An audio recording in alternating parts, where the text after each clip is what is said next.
fast. Il faudrait que je trouve des claques, des petites vidéos fast. ASMR, où je vais faire quelques petits triggers. J'espère que vous allez merveilleusement bien. Donc, alors, je sais pas pourquoi je fais du tapping sur ce jeu. En fait, pour vous dire la vérité, tout à l'heure, je suis allé faire mes courses. Voilà, super incroyable. On est vraiment très content pour toi. Et je suis passé par le magasin de jeux vidéo. Voilà, et je voulais, je regarde un petit peu les jeux qu'il y avait notamment sur la Wii U parce que c'est une console que j'ai juste sous mes yeux là. Et donc, voilà, j'aime bien de temps en temps m'acheter des petits titres. Et là, j'ai vu ce Assassin's Creed, voilà, qui est un titre super connu. Donc, je me suis dit, on va le prendre. Il m'a coûté que 13 euros. Il m'a seulement coûté 13 euros. Donc, je me suis dit pour 13 euros, c'est pas hyper cher payé, même s'il faut quand même les mettre, mais bon, je me suis dit voilà, bon, voilà, c'est pas très cher payé.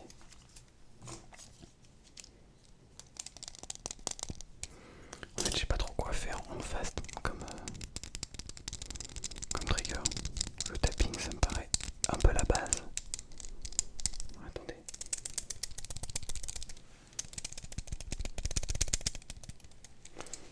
Un petit peu le tapping, un petit peu le blabla. Mais je suis vraiment pas bon du tout. Hop là. Bah, si je fais ça, ça fait.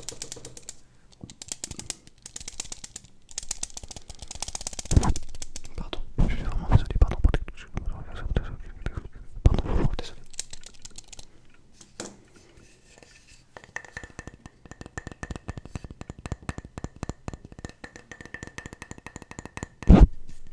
Pardon, encore pardon, désolé, pardon, vraiment désolé. Vraiment désolé.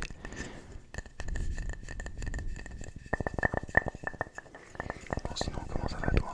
Comment est-ce que tu te sens en ce moment? Est-ce que la vie, la famille, la routine se passe bien, le travail se passe bien, les études peut-être se passent bien pour toi? Est-ce que tu arrives à t'en sortir dans tous les sens du terme? Est-ce que tu as réussi à... Est-ce que tu arrives à t'en sortir, à tout faire, tout ce qu'il faut, à bien dormir, à bien boire, à bien manger? Est-ce que tu arrives à faire de l'activité physique? Est-ce que tu prends le temps pour ça? Ou est-ce qu'au contraire, tu te relâches un petit peu parce que tu sais que tu n'arrives pas à prendre le temps, tu n'arrives pas à faire tout ce que tu as envie de faire? Est-ce qu'en même temps tu arrives quand même à prendre du temps pour toi? J'ai l'impression vraiment d'être l'exact ce qu'on attend de nous dans la société actuelle. Est-ce que vraiment, si je devais vraiment l'archétype de ce qu'on attend de nous pour la société actuelle, la question c'est est-ce que tu arrives à payer ton loyer? Est-ce que tu arrives en même temps à faire tout ce que tu as envie? Est-ce que tu arrives à être en bonne santé, à entretenir des bonnes relations avec les autres, avec ta famille, avec toi-même? Est-ce que tu arrives à avoir une relation amoureuse avec quelqu'un? Tu arrives à être en couple? Est-ce que tout ça sans évidemment bousiller les autres aspects de ta vie? Est-ce que tu arrives en fait à avoir un équilibre parfait dans une société qui va très vite, et tout ça sans faire de dépression évidemment, parce que il n'y a pas de place pour la dépression. Est-ce que tu arrives à payer toutes tes factures? Voilà, est-ce que tout, tu vas aller jusqu'au bout de tout, absolument tout ce que tu fais dans la vie? Est-ce que le bruit ambiant n'est pas trop pesant? Est-ce que tu arrives justement à trouver des moments pour te détendre, pour penser à autre chose, pour vraiment te mettre dans ta bulle et vraiment ne rien faire? En même temps, est-ce que tu arrives à être productif? Est-ce que tu arrives à faire absolument tout, voire plus que tout? Parce que évidemment, tout ce qu'on attend de toi, de nous, de nous tous et toutes, c'est justement d'être hyper productif. Et si on n'est pas assez productif, eh bien on est évidemment dégagé parce qu'on n'a pas de valeur intrinsèque. Ça veut dire tout simplement qu'on n'est pas assez bon, qu'on n'est pas assez fort, qu'on n'est pas assez ceci, qu'on n'est pas assez cela, parce qu'on est régi par cela. Et en même temps, ah oui, attention, c'est vrai que si jamais tu fais ça et tu vas faire un burn-out, si jamais tu fais que travailler, donc attends, il faut quand même que tu prennes le temps de prendre des vacances, parce que évidemment, plutôt que de se dire on va essayer d'avoir un rythme de vie, un cadre de vie, un objectif de vie équilibré, en même temps en faisant du sport, se déconnectant un petit peu de temps en temps, mais sans forcément aller très loin, en travaillant juste ce qu'il faut pour payer ce qu'il faut pour se faire plaisir aussi au travail, parce que c'est pas censé être une charge non plus. En même temps, qu'est-ce que ça veut dire sinon le travail? Parce que le travail c'est quand même une sorte de charge finalement. Bon bref, voilà, après on peut aller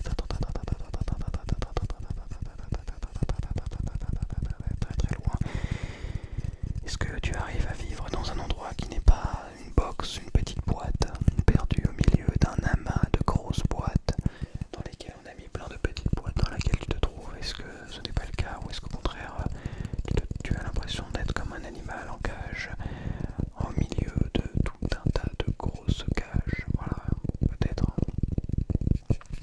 Pour être tout à fait honnête, je vis dans une cage, vraiment, je dois vous l'avouer, une petite cage qui n'est pas si petite que ça, mine de rien. Une petite cage de 18 mètres carrés. Bon, certains vont me dire que c'est très petit, ce qui n'est pas totalement faux, mais en tout cas, ce n'est pas aussi petit que ça aurait pu l'être. Ceci étant dit, ça n'empêche pas le sentiment, la sensation d'être vraiment enfermé et de parfois un petit peu étouffé. Non, peut-être pas, je crois pas en être arrivé là encore en aussi peu de temps, mais en tout cas, je sais que si jamais je n'avais pas vous, si je ne vous avais pas vous, je pense que les choses seraient vraiment plus compliquées, plus complexes, plus difficiles à tenir parce que il y a un bruit ambiant, il y a cette atmosphère en permanence qui est lourde, pesante, triste, amère peut-être, je ne sais pas, j'utilise des adjectifs qui ne sont peut-être pas appropriés, mais en tout cas j'essaie de décrire un petit peu cette vie qu'on peut avoir dans les grandes villes qui sont parfois peut-être vues de l'extérieur très agréables, très jolies, très chouettes, très romantiques, très beaux, mais finalement quand on est de l'intérieur on ne voit pas forcément toujours ces très bons côtés, chose que j'essaie évidemment de personnellement d'aller récupérer parce que on est là pour quand même une bonne raison, mais finalement il y a quand même tout un tas de choses. Je pense par exemple maintenant tout de suite au transport. J'ai passé cette semaine je pense à peu près 10 heures dans les transports. Les transports c'est un enfer et c'est vraiment ce qui fait que cette capitale est à la fois très bien desservie. Très bien desservie parce qu'on peut aller un petit peu n'importe où très facilement, mais en même temps ça prend toujours énormément de temps. Je peux aller d'un endroit à un autre, ça va me prendre très rapidement une heure et demie, ça c'est vraiment des choses qui... Enfin, bref, voilà, je pars très très loin, peut-être, oui, peut-être c'est vrai que ça part peut-être un petit peu loin, mais j'ai toujours été dans... Voilà, par exemple, il y a toujours ces bruits alors qu'il est actuellement 2 heures du matin, mais voilà, c'est normal, hein, c'est normal de passer sur une rue limitée à 30 km/h avec un ralentisseur, c'est normal, tout à fait normal de passer à 60 km/h, évidemment. C'est normal d'avoir des motos et de rouler avec une moto qui dépasse complètement la nuisance sonore à n'importe quelle heure de la journée et de la nuit, parce que bon, pourquoi pas finalement, pourquoi pas. Et en même temps, c'est normal, bah oui, c'est normal, et puis qui va aller dire quoi que ce soit, hein.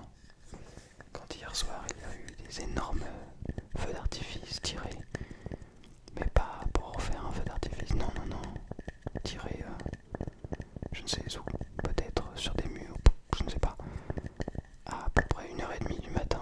C'est super, c'est très bien ça, bravo, chapeau, on est vraiment très bien entouré, pardon, je divague, vague, non, pardon, n'importe quoi.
violent au sens premier du terme, mais c'est très, ça peut être perçu d'une manière assez violente et finalement, alors que finalement, je pense par exemple à un commentaire que j'ai reçu il n'y a pas longtemps, c'était un très gros pavé, vraiment un très gros pavé, et finalement la première fois je l'ai pris plutôt mal, je lui ai répondu d'une manière pas très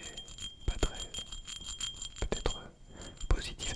Finalement cette personne m'a remis un autre pavé pour pouvoir me dire que pour me contredire, et c'est vrai que des fois on n'est pas forcément habitué à être contredit parce que on est souvent avec des gens qui pensent la même chose que nous, qui sont d'accord avec nous, qui sont souvent du même bord que nous, et alors que parfois au contraire c'est très intéressant de pouvoir se retrouver avec des gens qui ne partagent pas du tout nos avis, nos points de vue, nos idéaux, et ça peut nous permettre de nous remettre en question, vraiment une vraie remise en question, parfois très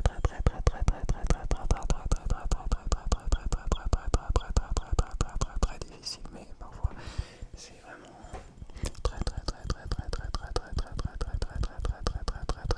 instructif, mais vraiment très instructif. Bon, ok, j'arrête. Promis, j'arrête de dire très longtemps, mais finalement c'est instructif.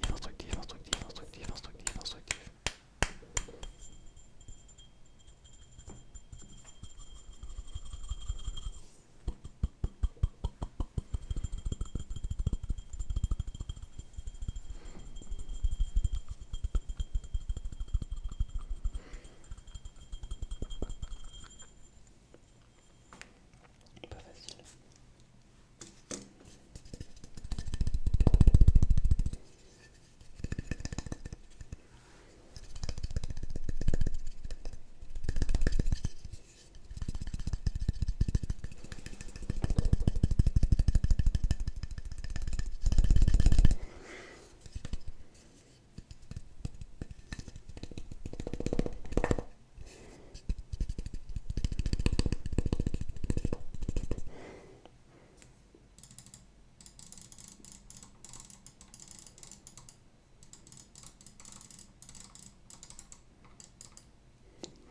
Pouvoir faire des clics très rapides.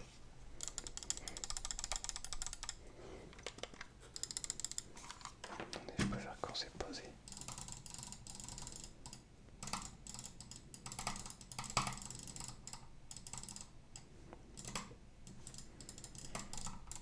C'est difficile. C'est vraiment pas facile.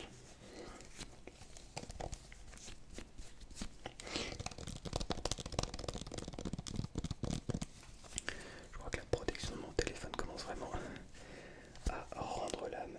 Elle n'est plus blanche mais jaune. Tac. D'ailleurs, si je ne dis pas de bêtises, ça fait combien de temps que j'ai mon téléphone?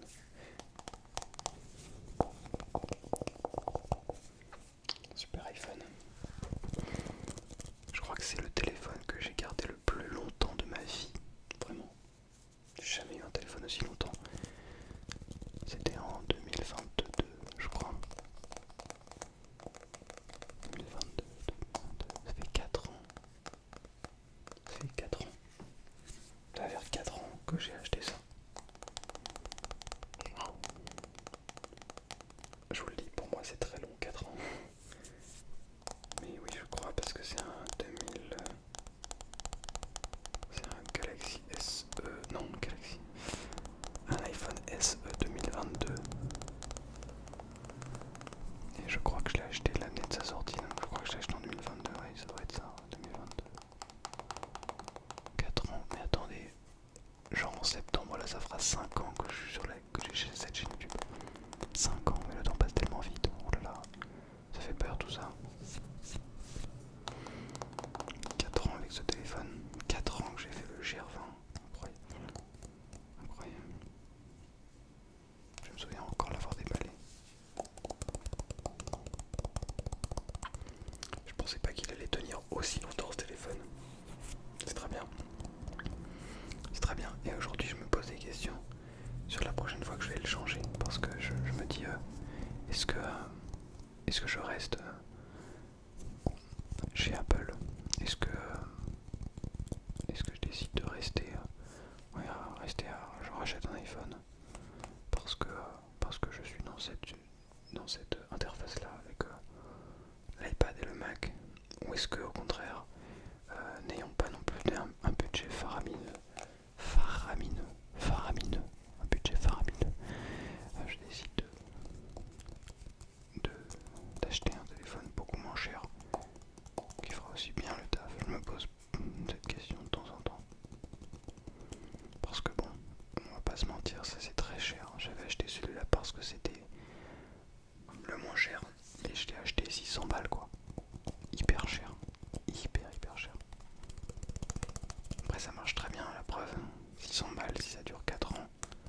150 € par an le téléphone. C'est quand même un peu cher mais...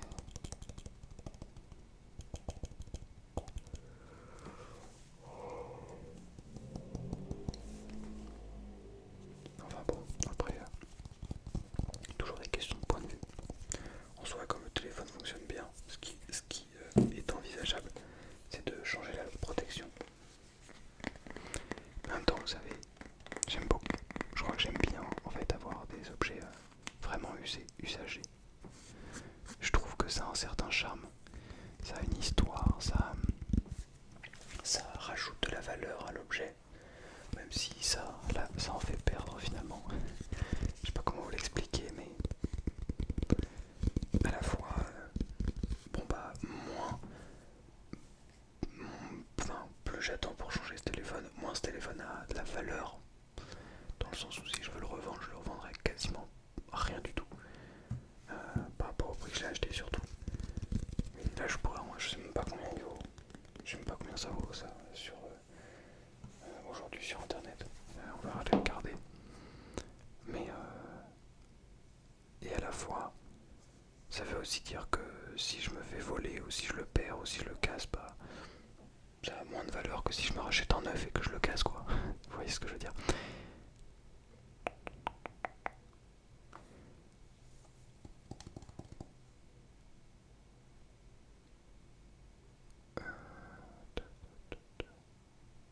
Mince. Et il est à la Fnac à 100 €.